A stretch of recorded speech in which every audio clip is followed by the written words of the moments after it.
Hola, ¿qué tal? Buenas tardes. ¿Qué tal, profe? Buenas tardes. ¿Cómo están? Bien, profe, ¿y usted? Bien, bien, aquí ya dándole para la clase que tenemos el día de hoy. En lo que se van integrando los demás, eh, ya ven que cometí por ahí dos errores de no haber puesto bien los datos de las figuras del problema 2 y 3. Por lo mismo, algunos apenas me estaban contactando y voy a moverla ahí la fecha de entrega precisamente para los que no se habían fijado y o que no se enteraron de los datos que yo posteriormente le tuve que dar a los que se me habían preguntado desde el día que lo publiqué. Entonces, pues bueno, eso es respecto a esa asignación de tarea. Quería saber si hasta ese momento, cuando dejé la asignación, hay alguna duda que tengan todavía.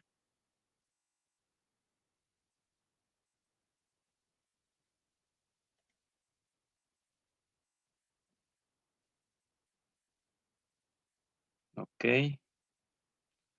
bueno, eso lo consideraré como un no. Espero que les... ¿ibas a decir algo?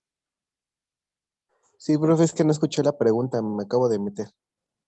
Que si tenían alguna duda hasta el momento, sobre todo de lo que se había dejado hasta la primera asignación que ahorita tenemos de nuestro curso. Mm, sí, hay algunos, profe. Por ejemplo, lo que me percaté es que en la gráfica de aceleración, no sé si esté bien o no, pero yo sí lo hice en mi trabajo, que hay una gráfica que la velocidad no cambia, o sea, que la gráfica va toda recta. ¿Es posible en ese aspecto?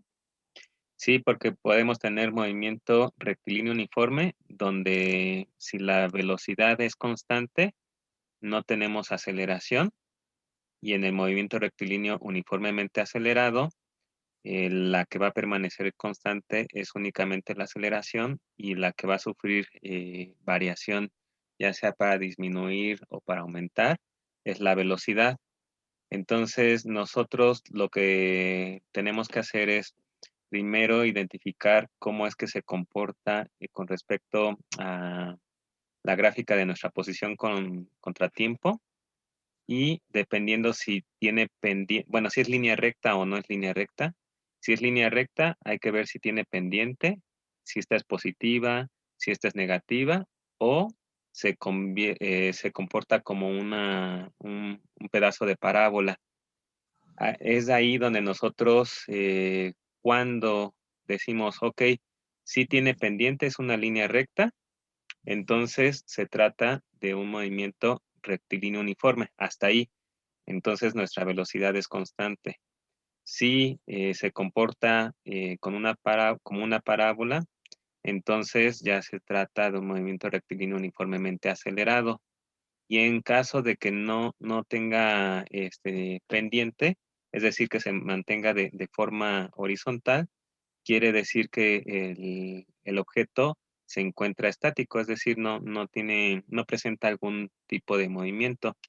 Entonces, a partir de eso es como nosotros, con ese análisis, digamos, preliminar de conocer el tipo de recta, si es que tiene variaciones nuestras curvas o rectas, es que nosotros vamos a decidir qué tipo de movimiento es y es el tipo de fórmulas que nosotros podríamos aplicar o el tipo al momento de estar llevando a cabo la graficación simplemente de manera muy rápida de la aceleración, tendríamos que ver de dónde a dónde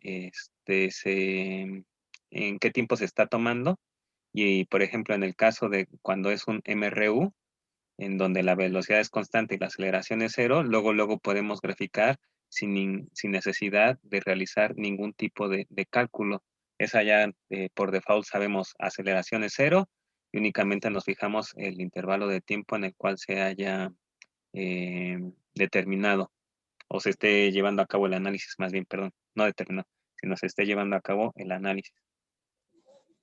Más o menos así ya contesté tu pregunta, Sí, es que Javi. esta me quedé como que leo que así me salió una gráfica y quería ver si realmente no, bueno, no cambiaba la aceleración, si sí se mantenía en una línea.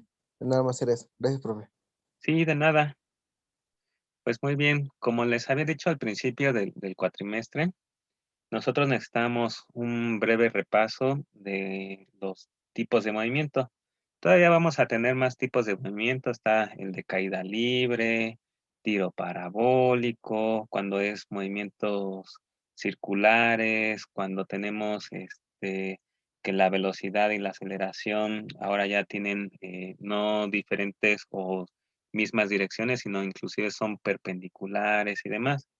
Sin embargo, pues bueno, ahorita lo que ya tenemos que hacer después de haber tenido este repaso de los movimientos, al menos del movimiento rectilíneo uniforme y el movimiento rectilíneo uniformemente acelerado, es empezar a adentrarnos un poquito más a la parte de cinemática, pero del lado de lo que vamos a ocupar para el análisis de mecanismos, que a su vez esos mecanismos, como vamos a ver ahorita en esta presentación, pues pueden formar parte de una máquina, ¿no?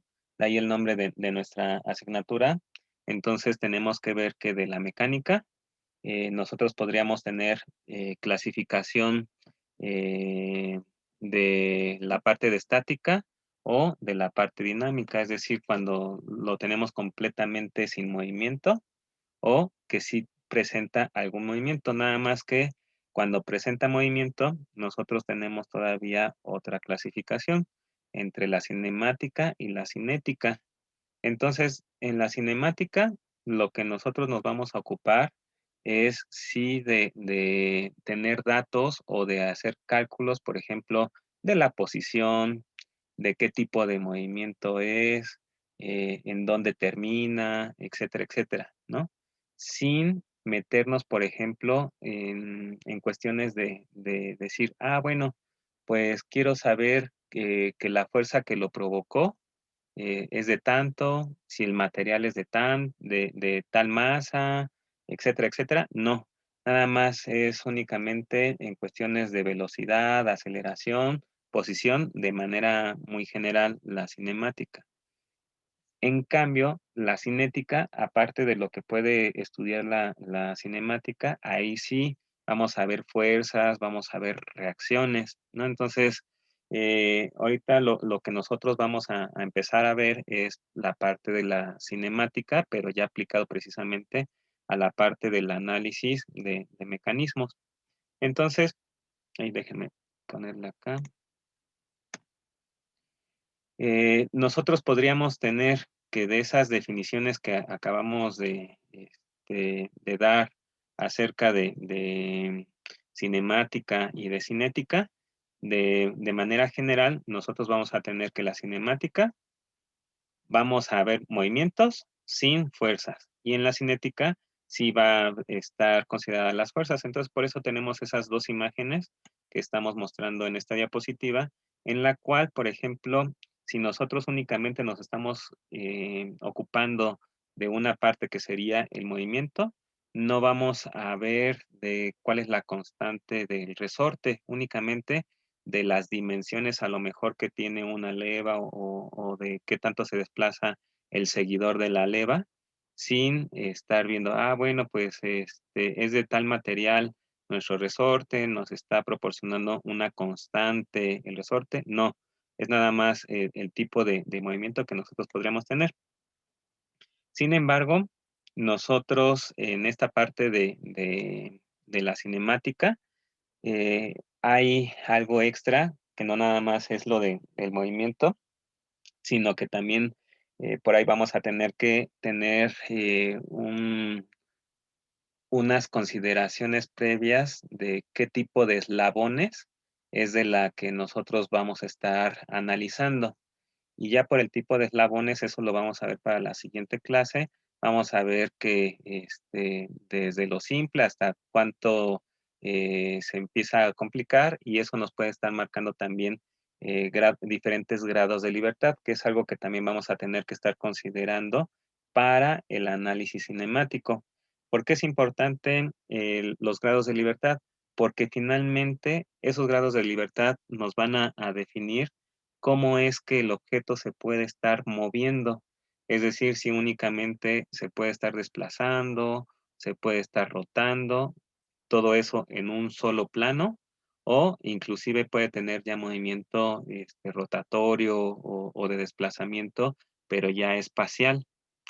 Ahora, en el caso de, como les mencionaba, de la cinética, ahí nosotros no nada más sería como lo que estábamos mencionando ahorita de los movimientos, de las posiciones, sino también de las fuerzas que están involucradas y las reacciones que están teniendo gracias a esas fuerzas, ¿no? Entonces, el análisis va a ser todavía un poquito mayor.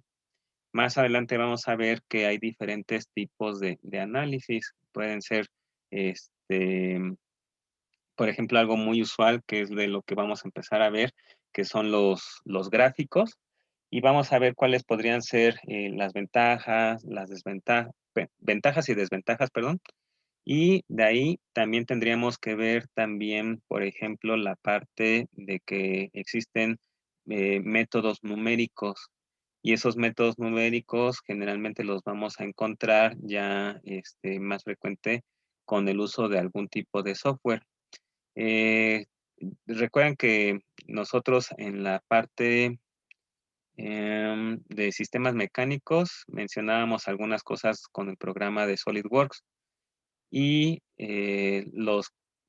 no sé con quién hayan llevado elementos dimensionales, pero una buena parte del temario de elementos dimensionales lo que mencionan es precisamente la parte de metrología y creo que ese ya, no me acuerdo si son nada más 2 unidades, ahorita no recuerdo muy bien, pero en una de las unidades o la última unidad, si es que nada más son 2, tiene que ver toda la parte de dibujo técnico. En la parte de dibujo técnico, algunos profesores enseñan no nada más el uso de las herramientas de dibujo, como podría ser la escuadra, el compás, el escalímetro, la regla, etcétera, etcétera, sino que también pueden que hayan tenido a lo mejor la oportunidad y experiencia de haber empezado ya a manejar algún software de CAD.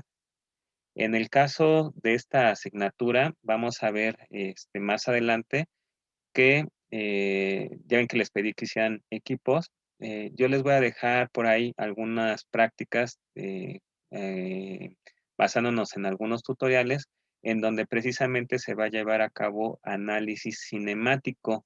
Pero ese análisis cinemático no es de que nosotros estemos aplicando directamente fórmulas y a través de esas fórmulas obtener algunos resultados, sino no, lo vamos a llevar a cabo a través del software de SolidWorks. Entonces, se los digo ahorita con anticipación. Espero que cuando llevamos la materia de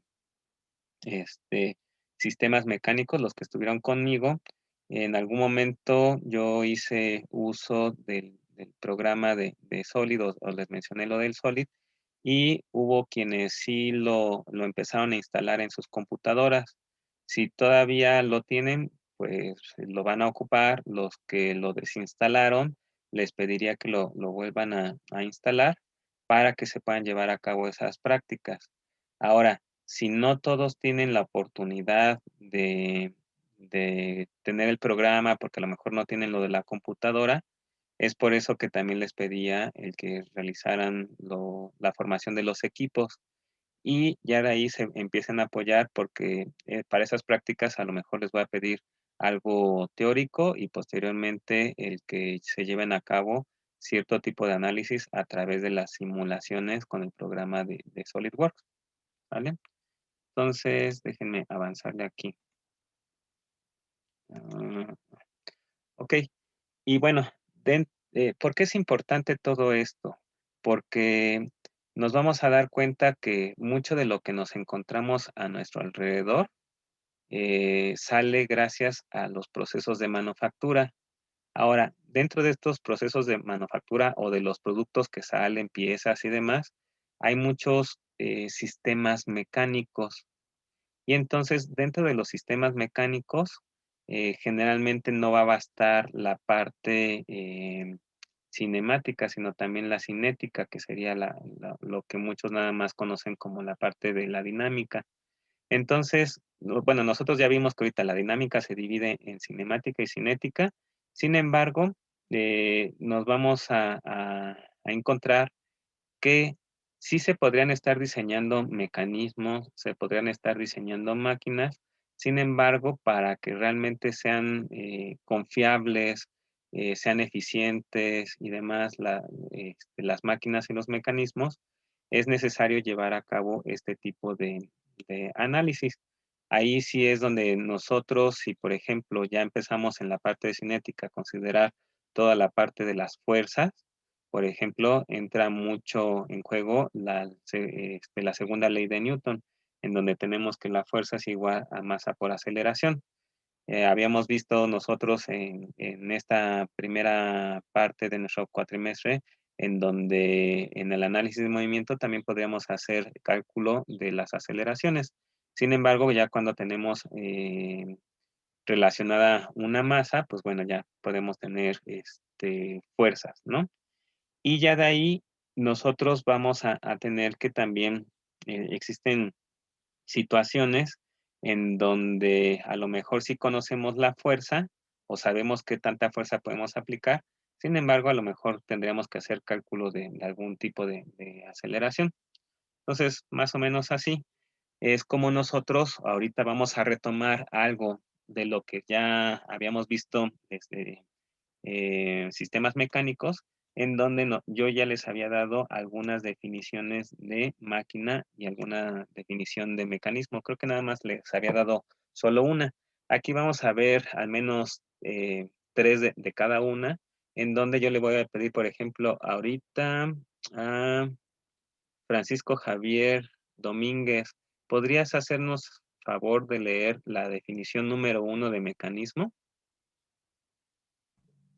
Sí, profe. Dice, un mecanismo es un dispositivo que transforma el movimiento en un patrón deseable y por lo general desarrolla fuerzas muy bajas y transmite poca potencia. Muchas gracias, Francisco. De ahí vamos a ver que no nada más se trata de hacer mecanismos a la y se va, es porque nosotros necesitamos generar ya algún movimiento deseado, ¿no? Entonces, gracias a eso, como ahorita vamos a ver con otra de las definiciones, que es la siguiente, vamos a ver un poquito más la relación que tiene con esto de que sean fuerzas bajas o que transmitan pero poca potencia. Vamos y después verlo con la diferencia con una máquina. Entonces, Alfredo Farfán, ¿podrías hacer el favor de leer la definición 2 también de mecanismo? Sí, profe. En un sistema de elementos acomodados para transmitir movimiento de una forma predeterminada. Ok, va muy ligada con lo que acaba de leer también su otro compañero. Y por último, vamos a ver con Ángel Gómez Delgadillo, la definición número 3, por favor, de mecanismo.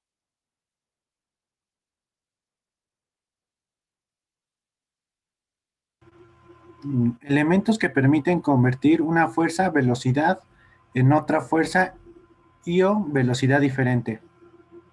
Ok, y ahí nos vamos a dar cuenta que dependemos, a lo mejor, si nosotros somos los que proporcionamos la, la fuerza o la potencia, y finalmente, cómo es que la estemos aplicando para que se transforme en otro tipo de fuerza o podamos cambiar alguna velocidad. Vamos ahora con la definición número 1 de máquina, por favor, Brian Bautista. La definición 1 me dijo. Sí, de máquina. Una máquina contiene mecanismos que están diseñados para producir y transmitir fuerzas significativas. Ok, ahí vemos la primera diferencia. Ya son fuerzas significativas. En el otro nada más eran fuerzas realmente bajas, ¿no? Vamos ahora, por favor, déjenme ver quién más está aquí en la lista. Cárdenas Ledesma, la definición número 2 de conjunto, perdón, de máquina. Dice, un conjunto de mecanismos unidos para desarrollar un trabajo. Ok, ya ahí vemos otra palabra que no la habíamos tenido presente en la definición de mecanismos, la cual es trabajo, ¿no? Y bueno, pues trabajo simplemente por definición puede ser fuerza por distancia, pero podemos tener otro tipo de trabajo. Ahora vamos, por favor, con... Ahí se me mueve esta cosa de la lista. Hernández, Cintia, la Sí. última definición de máquina. Una máquina es un sistema de elementos acomodados para transmitir movimiento y energía de una forma predeterminada. Muchas gracias. Es igual que la definición número 2, nada más que ya estamos agregando la palabra energía, ¿no? Entonces, están muy, pero muy ligadas, pues porque las máquinas ocupan mecanismos, ¿no? Entonces, vamos a ver algunos ejemplos. Estos son varios de los que ya les había presentado en sistemas mecánicos, nada más lo vamos a retomar. ¿Por qué? Porque como les dije, la siguiente clase que vamos a empezar a ver ya lo de tipos de eslabones, tendríamos que empezar también a ver cómo se llevan a cabo los esquemas o diagramas cinemáticos, ¿no? Entonces, por aquí, estos son algunos ejemplos únicamente de mecanismos. Ahí tenemos otros mecanismos. Y vamos a ver que cuando estemos hablando ya para la siguiente clase de esos tipos de eslabones, vamos a tener inclusive algunos otros conceptos relacionados, los cuales pueden ser las juntas. Y esas juntas, que son los elementos que nos van a permitir llevar a cabo a lo mejor una articulación o que se esté llevando a cabo algún tipo de interacción entre los eslabones, vamos a ver que por lo general, cuando son simples, únicamente nos proporcionan un grado de libertad. Cuando ya son más avanzados, tenemos más de un grado de libertad. Entonces, pues bueno, aquí tenemos todavía algunos ejemplos de mecanismos. Entonces, acorde a las definiciones que estábamos viendo, pues a lo mejor nosotros ya necesitamos un movimiento en el cual el resultante sea lo que nosotros vamos a estar analizando o sea la parte de donde se está proporcionando o el impulsor del movimiento, algo que también podemos estar llevando a cabo dentro de nuestro análisis.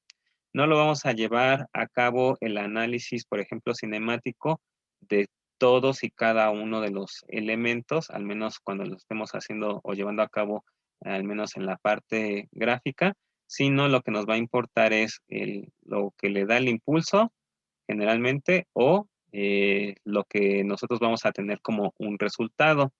Es decir, si nosotros partimos de un movimiento circular y lo estamos transformando, perdón, en un movimiento lineal, ¿no? Y vamos a depender de cómo se esté llevando a cabo esa transformación, a lo mejor son de las otras diferencias que nosotros vamos a encontrar.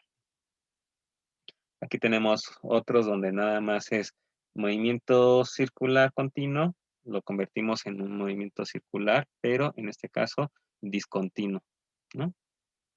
Ahí tenemos otros tantos y de así nos vamos a fijar que en muchas máquinas van a estar presentes algunos tipos de movimientos que en el análisis cinemático van a ser relativamente muy similares. Claro que ya la aplicación puede ir cambiando, ¿no? Y en el caso de las máquinas, como habíamos visto en las definiciones, lo que vamos a tener aquí involucrado es la parte de el trabajo o de la energía. Entonces, obvio que las máquinas requieren también de el uso, en este caso, de mecanismos, ¿no? Entonces ahí ya estas también son imágenes que yo les había pasado en la presentación de sistemas mecánicos 1, únicamente es la parte del repaso. Esta, por ejemplo, la encontré hace poquitito. No sé si es realmente por la parte de la orografía, de qué tan irregular esté el piso, que realmente sí necesitan todo este tipo de tracción, pero pues bueno, ahí está esa máquina. Yo la verdad nunca he visto una así en la vida real, pero bueno, nosotros tenemos ya algunas otras que hasta que no vemos una persona ahí cercana a estos camionzotes, nos damos cuenta de lo impresionante en cuestión de tamaño, ¿no? que tiene. Entonces, ahora, si nosotros nos tratamos de ir a un panorama general y ver que sí van a tener una aplicación, primero vamos a ver que esta parte de la dinámica en la cinética y la cinemática es muy necesario dentro del proceso de diseño. Entonces vamos a ver que en algunas carreras de ingeniería le dan mucha parte, mucho peso a la parte de diseño, hay otras en donde casi no. Sin embargo, por ejemplo, ustedes llevan materias como las integradoras. En las integradoras lo que buscan es de que todo el conocimiento adquirido en las diferentes asignaturas lo puedan, como su nombre lo dice, integrar para llevar a cabo algún proyecto. Sin embargo, hay algunas ocasiones en donde nosotros nos vamos a topar que existen diferentes tipos de metodologías de diseño. Yo, por ejemplo, mi maestría, que es en diseño mecánico, mucho de lo que me enseñaban es de que uno no necesita ser experto a lo mejor en un área en específico, sino lo que necesita saber es precisamente qué metodologías existen y saber seleccionar la metodología apropiada para el tipo de problema que nosotros estamos buscando solucionar. De ahí es que nosotros nos topamos que las metodologías de diseño están basadas en el método científico y dependiendo del tipo de aplicación es las etapas que pueden ser muy similares a estas del método científico, se salten algún paso o inclusive abunden con más herramientas para poder únicamente poder satisfacer alguna etapa dentro del proceso de diseño. Pero de manera general, ahorita los puntos que yo les pongo aquí son los que inevitablemente nosotros tenemos que pasar. Y ustedes, cuando ya hayan llevado, cuando llevaron, perdón, la de Integradora 1, posiblemente con alguno de los profesores que llevaron, les dijeron, bueno, pues tienen que resolver un problema tal, o a lo mejor les dieron libertad para resolver algún tipo de problema o realización de algún proyecto, y posiblemente también les dijeron, bueno, pero sigan estos pasos, ¿no? Entonces, los que yo tengo aquí son de manera generales en los cuales nosotros nos vamos a topar que si queremos resolver algo desde cero, primero nos tenemos que identificar una necesidad, pero que esa necesidad sí sea real. En algunas ocasiones, y eso fue lo que me pasó a mí en la maestría, yo no tenía una necesidad, perdón, no tenía identificada una necesidad real. Yo la inventé. No sé si les platiqué, pero pues bueno, fue el diseño de una máquina para elaborar tacos y en donde yo a través de la fotografía, pues bueno, empecé a plantear algún tipo de análisis. En este caso, cuando nosotros no tenemos una necesidad, identificada una necesidad real, corremos el riesgo que sí podemos aplicar un método de diseño, sin embargo, el resultado puede ser bueno, pero que no vaya a haber muchos interesados a lo mejor en el proyecto que nosotros finalmente desarrollamos y concluimos. Por eso es muy importante la identificación de la necesidad. De ahí yo les puedo poner algunos ejemplos. Si nosotros nos fijamos ahora en mucho de lo que se hace de proyectos en conjunto con diferentes áreas de conocimiento, hay un equipo que se encarga única y exclusivamente de estar viendo cuáles podrían ser las necesidades. De ahí hay un video que ya es algo viejito, déjenme escribirlo aquí. La empresa se llama IDEO. Ay, Chihuahua, no está escribiendo. IDEO, que es una de las empresas líderes a nivel mundial en cuestión del desarrollo e innovación de productos. Esa creo que tiene o nació en Palo Alto, si no mal recuerdo, en Estados Unidos. No sé si es en California o cercano de California, no recuerdo muy bien, pero ya tiene sedes en otros países. Y yo les recomendaría que para estos puntos que ahorita yo les voy a terminar de decir, busquen el caso del video del, no sé si lo estoy escribiendo bien, cart, a ver, espérenme, shopping, no me acuerdo si es con una o dos P's, el carrito, de un carrito de supermercado. Y entonces les ponen el reto que en 5 días tienen que hacer el rediseño de un carrito, pero mucho de lo importante es el que ellos se dieron a la tarea de realmente identificar una necesidad. Y ya de ahí, cuando nosotros tenemos una necesidad ya bien ubicada, entonces ahora sí podemos invertir nuestro tiempo en estar haciendo las primeras investigaciones, porque nos vamos a dar cuenta que en las metodologías de diseño o en los procesos de diseño se tiene que estar investigando en diferentes etapas, ¿vale? Entonces, en la investigación preliminar casi siempre es como para poder obtener el estado de la técnica o el estado del arte, también como algunos lo conocen, que es qué tanto se ha hecho hasta el momento, ya sea en tesis, libros, artículos científicos, pero sobre todo con la parte de la investigación, una muy buena investigación en cuestión de patentes, para lo cual lo ideal es que sea únicamente en patentes. Sin embargo, nos sirve mucho hacer investigación en general, inclusive también de productos en el mercado, que fue lo que se me olvidó mencionar hasta el momento, o productos conceptos que todavía no han sido lanzados al mercado, pero que están en fase de todavía de pruebas o de investigación. Ya que nosotros vimos realmente todo ese panorama, entonces es cuando nosotros ahora sí podemos empezar a plantear el objetivo. Cuando se hacen las memorias aquí en la UTBT, lo ideal es de que sí se esté resolviendo algo real y que sí vaya a tener una utilidad. Cuando se hacen las tesis, tesinas, lo principal también es eso, ¿no? De que resuelva un problema real. Y entonces, cuando nosotros identificamos esa necesidad, nos vamos a dar cuenta que podemos plantear muchos objetivos.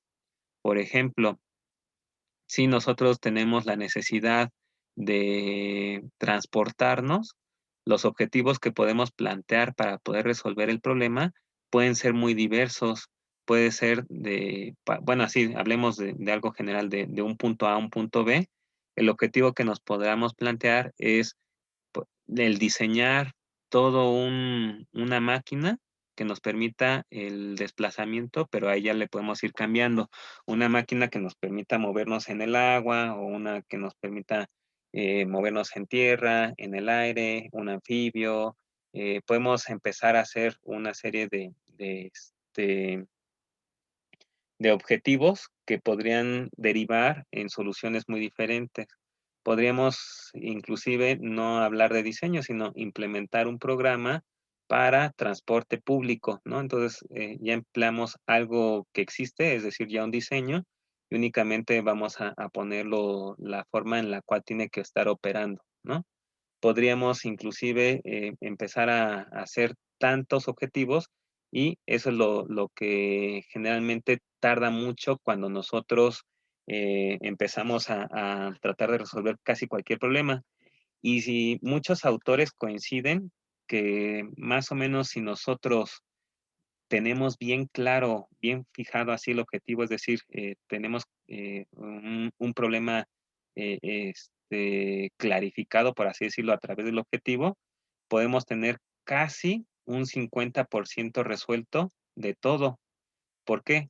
Porque sobre todo cuando se hace en equipo, si los integrantes tienen equipos de trabajo, que pueden ser de diferentes departamentos dentro de una empresa, si no está claro el objetivo o no lo tienen claro todos los integrantes, cada equipo puede tratar de jalar, pero en diferentes direcciones, ¿no? Entonces, por eso es también importante. Ya que nosotros tenemos bien establecido ese objetivo, entonces podemos empezar a fijar cuáles pueden ser especificaciones. Y en las especificaciones de diseño, de desempeño, nosotros lo que vamos a tener es unas métricas, es decir, si hablamos de dimensiones de largo, ancho, alto, pues le tenemos que poner los números más las unidades. Si hablamos de que debe ser algo ligero, pues no lo dejamos subjetivo y entonces decimos, pues bueno, necesita no ser mayor a, por ejemplo, a 100 kilogramos, ¿no? Entonces de ahí nosotros vamos a ver que si no tenemos claros esas especificaciones, podríamos empezar a plantear más adelante una serie de soluciones, las cuales podrían estar muy lejos de lo que realmente necesitamos. Y eso generalmente se hace acorde de la mano con un cliente, ¿no? Si es a quien se lo estamos resolviendo. Después de que ya tenemos todo esto, si cumplimos al menos hasta este cuarto punto, la parte del diseño conceptual, es decir, de las ideas que nosotros vamos a proporcionar de solución, va a tener un abanico de posibilidades reducido en cuestión de que estamos enfocando bien nuestros esfuerzos, es decir, que no vamos a estar planteando soluciones que no tienen nada que ver. Y ya de ahí, pues tendremos que seleccionar cuál es la mejor solución. Algo que se me olvidó decir, en la parte de ideación o diseño conceptual, hay algunos autores que nos dicen, eh, divide y vencerás. Entonces se divide en sistemas, por ejemplo, un sistema de corte, un sistema estructural, un sistema motriz, etcétera, etcétera. Y para cada sistema nosotros vamos a dar soluciones. Posterior a eso está el diseño detallado, en donde ahora sí nosotros vamos a llevar a cabo cualquier tipo de cálculo. Es ahí donde para las tesis es la memoria de cálculo, para la UTBT es prácticamente lo que le importa mucho en ese tipo de trabajos. Y posterior a eso ya nada más sería de que ya tenemos el diseño detallado, es decir, cumplimos con cálculos, cumplimos inclusive a lo mejor con simulaciones en la parte de CAD, CAM, CAE. Nosotros ya podríamos hacer prototipos y esos prototipos pueden ser rápidos a través, por ejemplo, de la manufactura aditiva, es decir, las impresoras 3D. Podríamos hacer prototipos ya un poco más robustos que se acerquen mucho a lo que van a ser nuestros productos para finalmente hacerle pruebas. Ya si pasó todo eso, entonces pues ya iría bien la parte de ideación, perdón, de la planificación. Y después de eso ya sería la planificación de la manufactura para poder llegar a la producción. Entonces, esto es lo que finalmente nosotros vamos a tener como importancia precisamente del análisis cinemático, cinético, dentro de lo cual pues lo estaríamos ubicando únicamente en la parte de diseño detallado. Pero eso es cuando ya existe algo. Si no existe nada, pues tendríamos que seguir todos los anteriores pasos.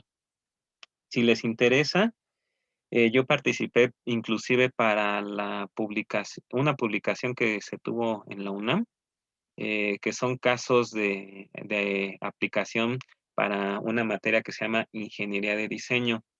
Como tal, se tuvo un resultado que se le denomina cuadernillo porque no es un libro, pero a ver si más adelante eso se convierte en un libro. Les podría proporcionar ese material siempre y cuando no lo suban a redes sociales, ¿vale? Entonces, pues bueno, eso hasta ahí. Sí, el siguiente tema ya va a ser lo de los esquemas o diagramas cinemáticos.